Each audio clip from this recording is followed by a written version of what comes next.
Bismillahirrahmanirrahim. Assalamualaikum warahmatullahi wabarakatuh. Nama saya Maiba, mahasiswa STAI Darut Tauhid. Sini akan menyampaikan tentang tata cara sholat di kendaraan.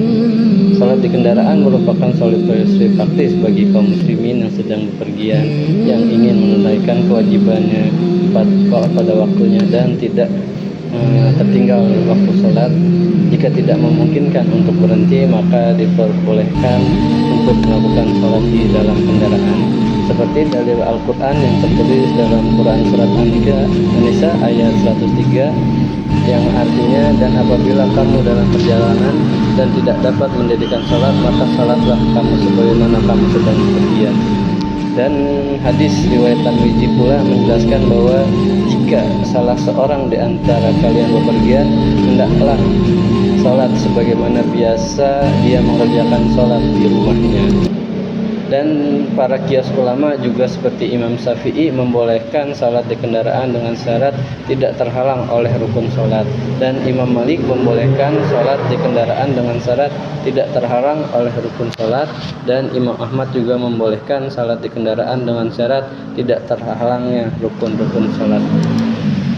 Persiapan sholat di kendaraan antara lain adalah membersihkan tempat yang akan digunakan untuk sholat dari kotoran dan benda-benda yang berwudu jika memungkinkan ada air.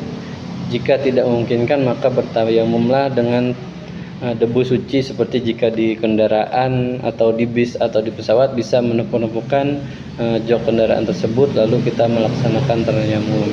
Setelah itu, untuk menentukan arah kiblat, pastikan arah kiblat sudah benar dan menggunakan kompas. Jika tidak memungkinkan untuk mengarah kiblat, maka kita mengikuti arah kendaraan tersebut melaju kemana. Untuk tata cara dan niatnya, yaitu untuk melaksanakan sama seperti niat sholat yang akan kita laksanakan dengan mengucapkan takbiratul ihram, membaca surat Al-Fatihah, dan tidak melakukan ruku dan sujud jika kita sholat di kendaraan. Maka kita cukup duduk dan membaca bacaan yang seperti yang kita lakukan pada sholat-sholat wajib.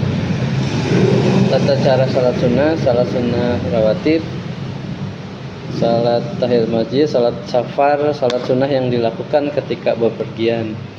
Etika dan adab ketika kita sholat di kendaraan antaranya yaitu bersih, menjaga kebersihan tempat, menjaga kebersihan pakaian yang kita pakai, dan dipastikan tempat dan pakaian yang kita pakai terhindar dari najis.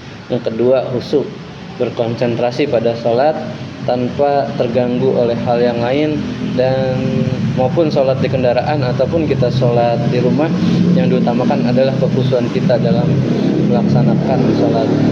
Sopan dan santun, yaitu menghormati orang lain yang ada di sekitar kita. Ketika kita sholat di kendaraan, maka kita wajib juga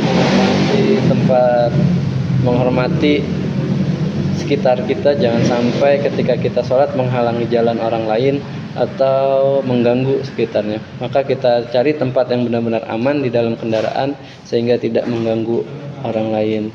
Menundukkan kepala, tidak memandang hal-hal yang haram, dan pandangan kita fokus. Usahakan di depan kita ada pembatas sehingga pandangan kita bisa terjaga dari hal-hal yang tidak diperbolehkan untuk kita lihat. Keutamaan sholat di kendaraan, yang pertama adalah mendapat pahala. Sholat di kendaraan tetap sah dan mendapatkan pahala seperti kita sholat 5 waktu pada yang kita lakukan di tempat umumnya. Menjalankan kewajiban tepat waktu, kita juga dapat pahala ketepatan waktu dalam melaksanakan sholat. Yang ketiga adalah menjadi muslim sejati, menjalankan perintah Allah sebagaimana Allah telah mewajibkan kita untuk melaksanakan sholat di awal waktu dalam berbagai kondisi apapun. Sholat di kendaraan merupakan solusi praktis untuk menunaikan kewajiban tepat waktu, dan memahami tata cara etika sholat kendaraan dapat dilakukan dengan khusyuk dengan tenang. Demikianlah presentasi dari saya. Mudah-mudahan ini menjadi pelajaran untuk saya pribadi dan bagi sahabat-sahabat sekalian. Saya akhiri, wabillahi taufiq wal hidayah. Wassalamualaikum warahmatullahi wabarakatuh.